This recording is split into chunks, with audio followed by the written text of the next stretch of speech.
everyone, and welcome back. I told you we'd find something interesting, and at least we found an interesting angle. But I will tell you an interesting story in a second. Not involving elves or Christmas or Santa Claus or anything, but still an interesting story. Because I noticed a fellow who's just behind our camera here, frozen in stone, a famous writer, Aleksander Fredro, who is Fredro, I should say, there's a statue of him right behind, if our camera would swivel around. And there he is. This guy is really worth a story or two. He just has a well-deserved place here. He's a wonderful writer, a comedic writer in the 19th century. He's a man who was condemned for being too light-hearted, which, you know, is going to win a place in my heart, a fellow like that. Condemned for being too light-hearted. Because, of course, he was a very serious guy, right? Try and write a comedy, it's very difficult. And people who can write good comedies, it's the hardest thing in the world to do in art. Ask Shakespeare, who wrote some of the greatest comedies of all time, and would totally agree with me, I'm sure.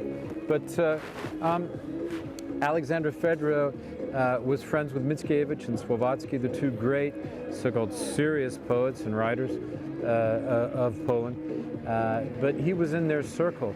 Interesting, another story of an impoverished noble who found, who continued to pursue a literary goal, like Cyprian Norvid, for example. There are a number of them in the 19th century. It's during partition.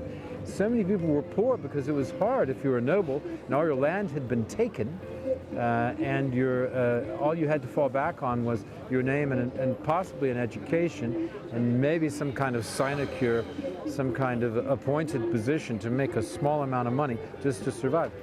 These guys were amazing because they didn't give up, they kept their integrity, and they continued to write against all odds. Both Aleksander Fredro and Cyprian Norvid, and today they're considered two of the great Polish heroes of the 19th century. And I'm sure if he were alive, he'd be saying, I'm glad people are having fun in the square in Wrocław, and that the kids can go and enjoy themselves, families can be together, enjoying themselves, and it's a wonderful thing to have the freedom to do that after partition and after the things that happened in the 20th century. So there you are. Merry Christmas from me, Will Richardson, here at the Wrocław Christmas Market, and I hope you're having a marvelous, marvelous Christmas.